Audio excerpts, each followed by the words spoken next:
Hello, and welcome to a video after action report for Avalanche Press's South Pacific. The specific scenario we're going to play is called Off Lunga Point, and it's a pretty interesting one. Late September 1942, two opposing task forces trying to land troops right down the beach from each other. The Americans at Henderson Field and the Japanese up the way at Lunga Point. So it's going to be interesting to see how that works out. So before we start, there's a couple of things that we need to do. I need to tell you that my recording studio is actually the landing in front of our bedroom, between it and the bathroom, and that we have corgis that come and walk by and bark and things like that. So I'll try and cut all that out, but you may hear some of that. We also, believe it or not, have a couple of chickens that live in the house, and you can hear them pecking their food. Now you know way too much about me. So, the second thing I need to tell you is that these modules are produced with the permission of Avalanche Press. We only get to make them if we control the distribution to people who own the games. Now, if you own South Pacific, you have the latest version of the game, and you can most definitely get this version of the Vassal module. We also have other modules for other games from the War at Sea Fleet Command. Come by and check us out. We've got lots of modules, and we're trying to build most, if not all, of the naval games out over the next year. Okay, so we're basically ready to start. We talked about how this works. So I'm going to go zoom out here and get a picture of this actual game. So this is the rapid reaction force, which is not rapid, and it's not close, and it's typically Japanese, way off in the middle of nowhere. So they're up here, and then down here is your actual objectives. These four destroyers here are the Japanese transport fleet, and they have troops loaded, and they need to drop them off in any one of these four hexes. To drop them off, they need to stay stationary for one full round. That is a few impulses, it's 22 impulses. And at the end of that, they are unloaded and then they can behave normally. Until they're unloaded, their fire is halved and they are not able to use their torpedoes, which really puts a crimp in a Japanese destroyer's style. The deal is, though, that they have to be outside of gunnery range. Now, the vision for the night cloudy here in this scenario, because it's not specified otherwise in the rules, is 3 hexes. So if the Americans move as fast as they can straight towards the Japanese, they will be within gunnery range and within sight by the end of the turn. So that's not going to help these guys out. They're not going to be able to drop off their troops. So we've discussed this, Robin and I think that the best way to deal with this as the Japanese is to move their reaction force up here around Savo Island, and then they can go get the rapid reaction force down, and then come behind them and go around Savo Island, or wait and then go forward.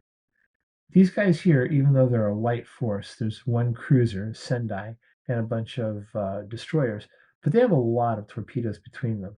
And Japanese torpedoes are really just devastating when they get in close.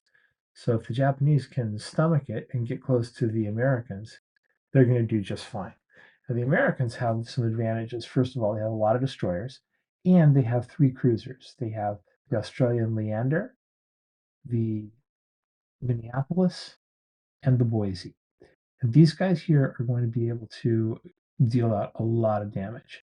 So the Japanese are going to have to get in close, and they're going to have to fire their torpedoes and take some damage first. But they could actually really mess up the American fleet. At that point, it makes sense for these destroyers to come back and drop off their load. The Americans have 2 transports here that are offloading. Actually, it's 6 transports, I think, 3 in each counter. We can find that out by just checking on it, choosing ship data, and sure enough, check it out.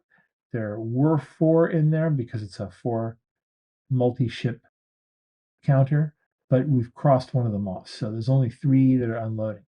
These guys here are going to need a long time to unload because they unload 1 halt point per phase. So they're going to need to be there for a long part of the game to actually deliver their troops.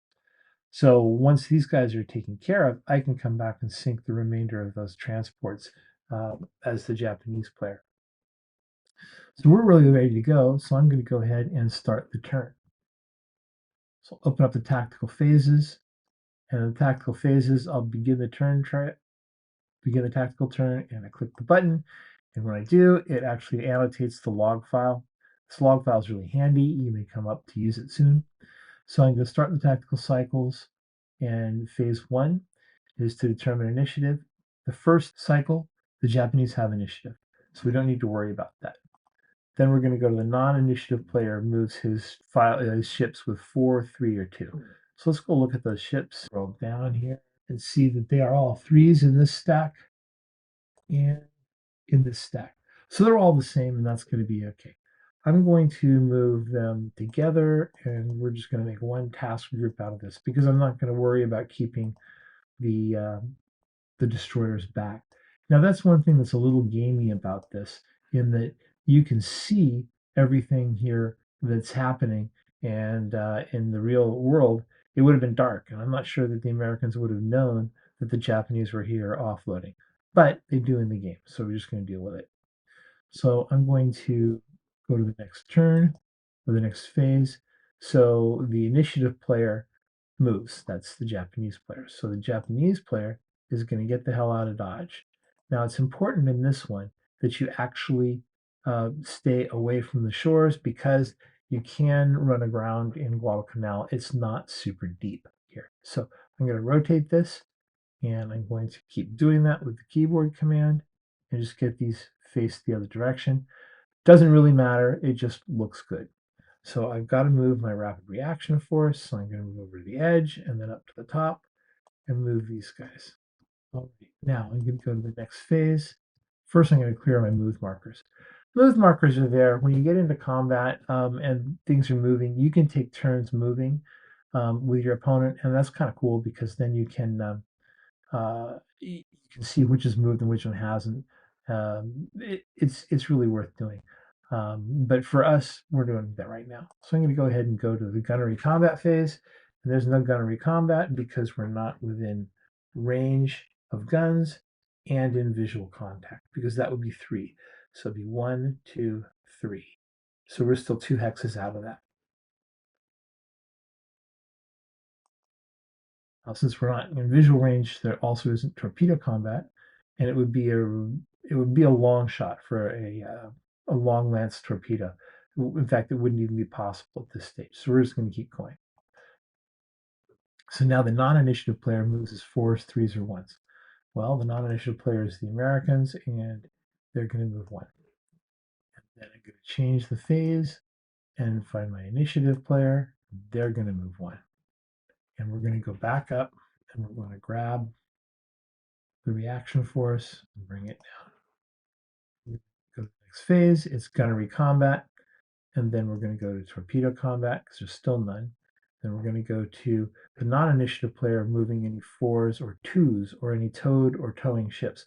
Well, there aren't any of those, they're all 3s. So we're going to go ahead and keep going. And then the initiative player does the same thing, and all of the Japanese players are 3. So we're going to keep going. No gunnery, no torpedoes. Non-initiative player moves his 4s, 3s, or 1s. So we've got 3s. So let's go get those. And let's move those. And then I'm going to go for the initiative player.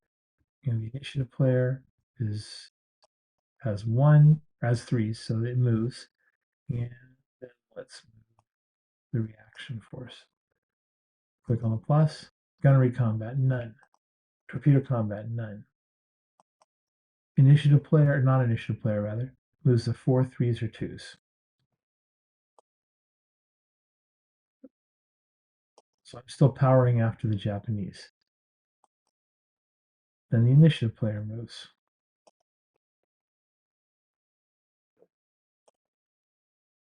And just because I can, I'm going to rotate them to make them look like they're moving in the right direction.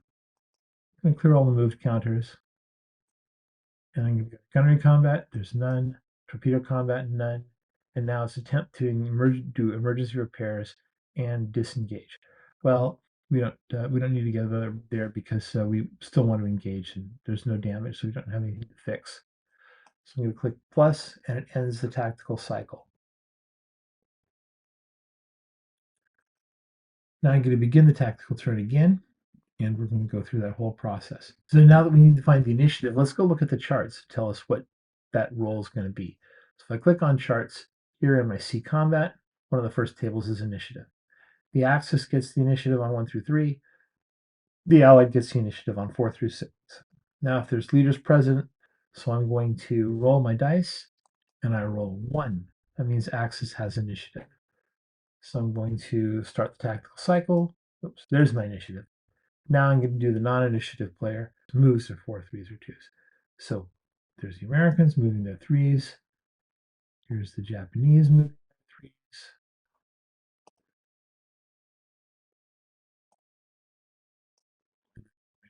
Check for gunnery combat. There's none. Torpedo combat. There's none.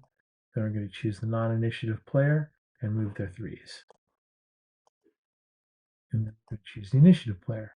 And then we're going to move their 3s.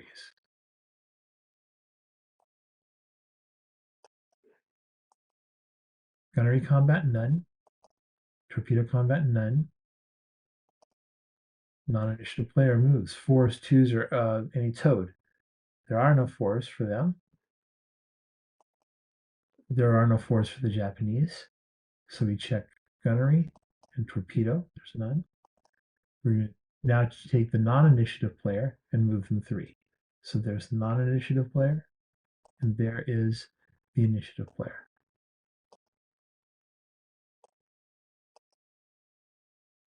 Okay, and then we're good with that. And going to clear all the move markers and click plus. Now it's gunnery combat, torpedo combat, and then non-initiative player moves 4s and 3s.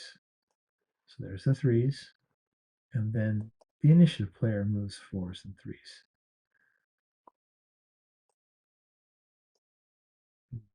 To rotate them, again, just for fun. And I'm going to put these guys here and rotate them. I moved. So now I've cleared the markers. So now I'm actually in gunnery range. Now the visibility is 3, so it's 1, 2, 3. And the Americans have the 3 cruisers, which have the secondary guns, and those are all going to be able to range right now. So I'm going to pick Leander, and I'm going to move Leander to the top of that stack. So now I have my 3 cruisers right on top. So I'm going to click on the plus to get gunnery combat, and let's figure this out. Now, the way that this works in Avalanche Press is that when you have more than one ship firing at a target, all of the hits from the second ship on have to confirm their hit because the way they judge these things was shell splashes, and it's too difficult to tell when this shell splash is coming from multiple ships. So the first ship gets to fire normally, and then the second and following ships get reduced accuracy. Now I'm going to do the same thing on the Japanese side. I've got one cruiser here, a light cruiser, Sendai. So I'm going to move Sendai to the top of this stack. So I'm going to double click on it and click just Sendai and move him up to the top of the stack. I'm clicking on the up arrow. Up arrow moves the ships to the top of the stack. That's a pretty typical vassal thing. So now the first ship in the American side will fire at the first ship on the Japanese side, second ship to second ship, third ship to third ship. There are other ways of keeping track of this, but this works really well for right now. So I'm going to fire with Leander, and Leander has four guns, but only 3 are going to range, so only the secondaries because of the range. So the secondaries are going to fire 3 times. So I'm going to roll 1 dice, once, twice, 3 times, and none of them hit. The next one down is the Minneapolis. The Minneapolis is going to fire at the Hamikaze, and it's going to fire 6 times. So this time, I'm going to use this mini dice. Click on it, bring it to the front, and we're going to hit 6, and we're going to fire, and we get 1 hit. So we have 1 hit on Hamikaze. You may have noticed a little jump here in the windows, but there's a problem going on with Vassal and the way that it organizes windows. So the window that I was trying to bring up was coming up in back. So the first thing I'm going to do is I'm going to click on Sendai and right click on them and bring up ship data. And there is the ship data for Sendai. So it should be sitting on top of this map, and it's not. Vassal's window manager is a little funky. That's all I'm going to say. So next I'm going to open up my charts, and we have one hit. So we're going to go to damage and scroll up to the top. And now I need to roll 2 dice to get the damage for Sendai. So I'm going to choose a 10. 10 is 1 hull. So I'm going to hit that, and I get 1 hull damage. And now I can close this guy up. I'm going to hide the chart because I don't need that. And I'm going to come back and fire the last one. So Boise is going to fire, and Boise is going to fire at Uranami. And so let's bring up that multiple dice again, and let's hit 6 again, and we end up with, oh, wow, 1, 2, 3 hits. Okay, so Hamikaze might take a battering. So I'm going to get my damage, and I'm going to roll 3 times. Once is a 4, that's a hull. Once is a 6, that's a tertiary. And once is a 7, that's a primary. Okay, so the way that this works is damage devolves, as you probably know. So we're going to look at the primary hits. There's no primary guns on Sendai, or excuse me, on Hamikaze. So Hamikaze, Uranami, we will open up the ship data, and we start off by taking 1 hull. Because let me hold the chart back up again. The first die was a 4, so we got a hull, right? So now he's slowed down, and he won't be able to move next turn. Because the way that it works is when you lose a speed, you have to take the next impulse with no movement. The next one is a 6, which is a tertiary. It does have a tertiary gun, so we're going to go ahead and kill that tertiary. So we got rid of one of those tertiaries. And then the third hit is a 7, which is a primary. So the way that this works is if a ship never had a particular gunnery type, then it goes to the next lowest type. So if there's no primary, it goes to secondary. If there's no secondary, it goes to tertiary. If there's no tertiary, it goes to anti-aircraft. And if you run out of guns, then it goes to a hull hit. So if you fire at a ship with no armament, all these hits that are secondary, tertiary, primary, all of those go directly to hull. In this case, we've got tertiary, so I'm going to take off another tertiary box. All right, good. Now I'm going to close that guy up because we don't need him anymore, and we don't need the chart anymore. So now I've fired my 3 cruisers. Those are the only ones that have the range to hit the Japanese just now. On the Japanese side, I have Sendai with 2, so I'm going to check Sendai to make sure that that damage is still there. Yes, good. Secondary is still there, so I'm going to fire the Sendai, the 2, at the Minneapolis. That's not going strictly from top down, but I think the Minneapolis is a bigger threat. So I'm going to roll 1 dice, and I get a 2, which is a miss, and then the next one, which is a 6, which is a hit, which is great. So I'm going to go to charts, and I'm going to roll 2 dice on the gunnery damage. I roll a 6, so that comes as a tertiary damage on the Minneapolis. So here's the Minneapolis. I'm going to open up the ship data, and then I'm going to click on a tertiary. And we're done. Good, so that's it for gunnery combat because we're out of range of the tertiary guns. So I'm going to click again. We go to torpedo combat.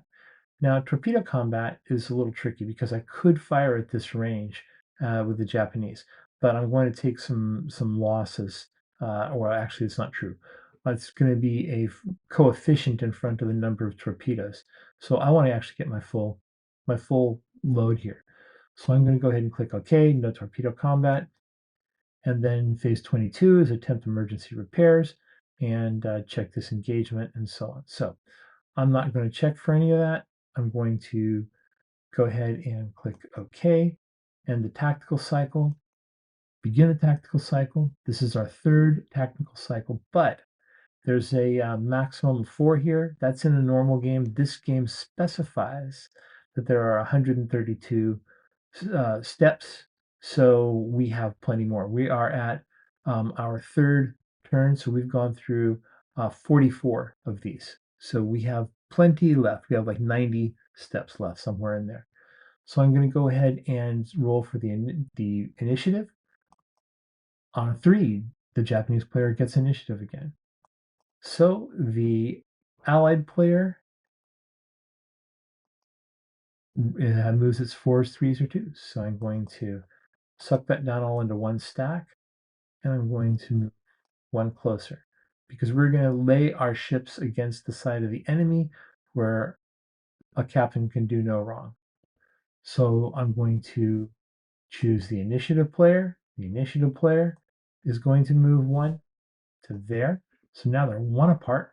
And I'm going ahead and clear the moved markers, and I'm going to leave the transport force where it is.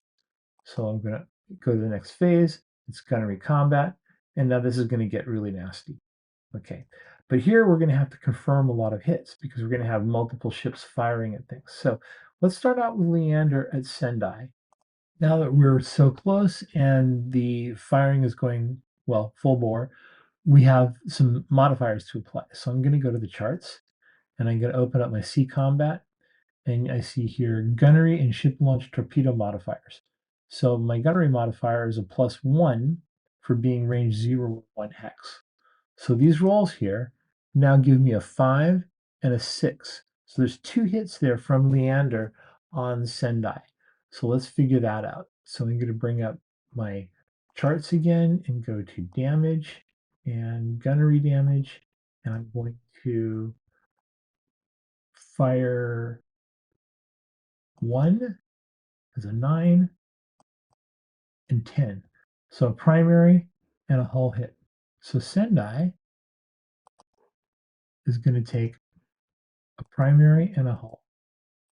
Let's see how that works out. Well, there's no primary, so it's going to go to secondary. And there is a hull. All right, so that's good. And then I'm going to take the Minneapolis, and I'm going to do the same thing. So Minneapolis is going to fire. We're going to fire 6 plus 1. We have 7 because we have the tertiary. So I'm going to fire 7. And I end up with 3 hits on Hamikaze. So Hamikaze, let's open up the damage and let's roll for the hits. So they are a 9, a 4, and a 6. So the charts, we look for 4 is a hull, a 6 is a tertiary, and a 9 is a primary. So the Hamikaze has no primary, so it goes to a tertiary. That's the next one. And then it has a tertiary, so we're going to take the tertiary.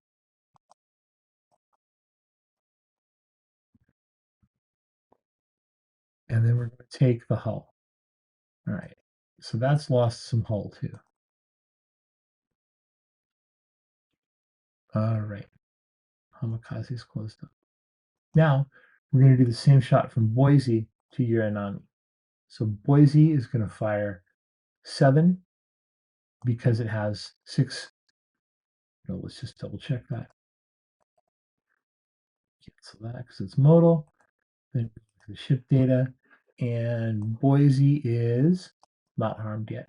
So Boise's going to fire its 7 guns at Uranami, and we've got 7 already there, so we click OK. And there were 2 hits now on Uranami. So let's figure those out.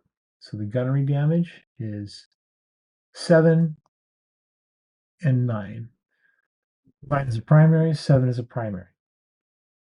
So let's go look at Uranami, and let's make sure we take those off. So there is a tertiary, and let's get rid of that. Now one of these hits goes down the line. Oops, we don't want that. We want to go to AA, and we want to take off their anti-aircraft. So now if there's any further hits on Uranami, they're going to go straight to the hull, which is going to be bad news. So, because it only has 1 hull box left. And you know what? I should not have moved them this impulse, because they lost the speed last impulse. So, sorry. My policy is if I make a mistake, I just go forward. So that's what we're going to do. So all the cruisers are fired. Now, the Murakumo is going to take fire from, I'm going to work down the list first because I don't want to have to confirm hits on these guys.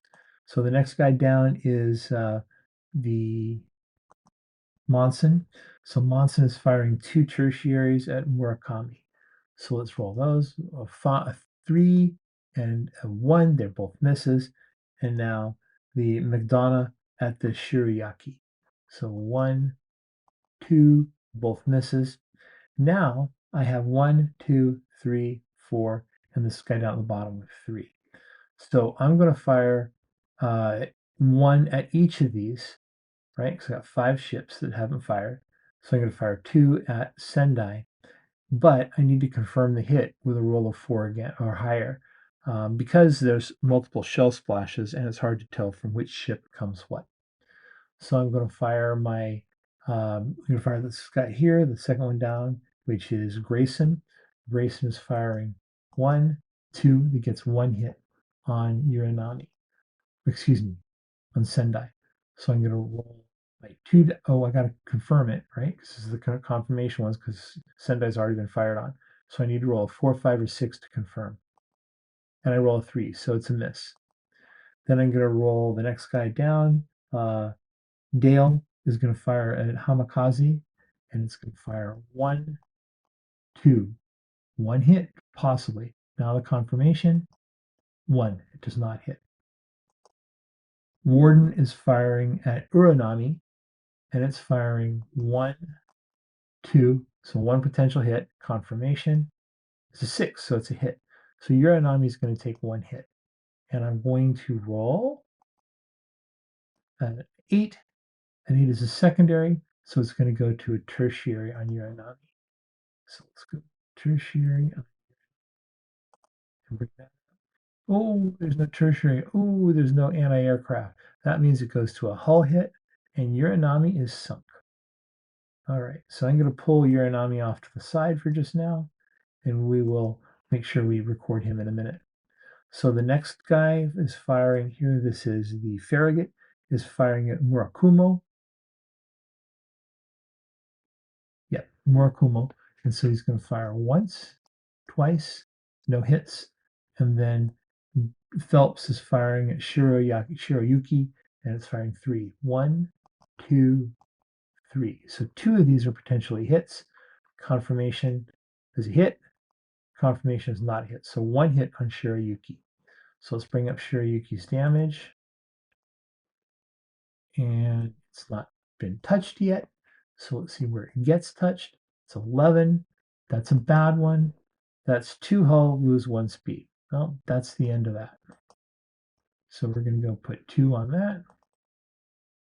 This is not going well for the Japanese. Not at all. So I'm going to knock that one off. So we're just going to go 1, 2. So Shiroyuki and Uranami have gone. That took a lot of torpedoes out of the Japanese. So now I can go and just delete these and mark that there. So this is actually pretty good because the Japanese have to fire back. I forgot that. That's the reason you don't want to do that. So I'm going to go undo that, and we have Shirayaki and Uranami. And Uranami, I think, had lost 1 gun, and yeah, I think it lost 1 gun earlier and 2 in this gunfire phase. I should have written that down. So I'm going to fire with 2 from Uranami, and I'm going to fire at Phelps. So 1, 2, nope. So I'm going to fire Shirayaki at the Farragut, 1 and 2. So 1 hit on Farragut. So the charts are going to be here, and I'm going to fire my dice, and I rolled 11. Oh, that's 2 hulls on Farragut. So let's take a look at Farragut and see what Farragut's got. Farragut has, just 1 hull. So Farragut's a goner too. All right. Now, these guys definitely are gone. So I'm going to delete them, and this guy is gone, so I'm going to delete him. Now, Sendai is going to fire at Leander. Oh, I already fired the secondaries. Dang. No, I didn't. Okay. sometimes I get confused. That's why we actually have a little marker here. So that you're going to like this. So if I select all of these guys, I can click and choose Mark Fired. And now I know that all of them have actually fired their shots. So the Sendai has not. Sendai is firing 2. It's going to fire them at Minneapolis. So roll 1 and roll 2. So 1 hit. I'm going to go to the charts. I'm going to roll the dice. So Minneapolis takes a hull hit. So Minneapolis has a lot more left in it than that. So we'll look at that and we'll take a hull hit. And that's not too bad. Okay. So the next one down is the um, Hamikaze. Hamikaze is going to fire at Boise. So Hamikaze's firing guns. Let's find out. Should be 3. Nope, it's not. It lost 1 this turn, I'm sure. So it's going to be 2. So a 6 and a 2. So 1 hit. And the hit is a 2, which is no damage on the charts. No damage. So we're going to go to the third one, Kumo, and we're going to fire once, twice, 1 hit, and it's going to be a 9, which I think is a primary, but let's go take a look. 9 is a primary. So on that was the first, the Boise, and then this is going to be the Leander. Leander is going to take 1 hit in the secondaries.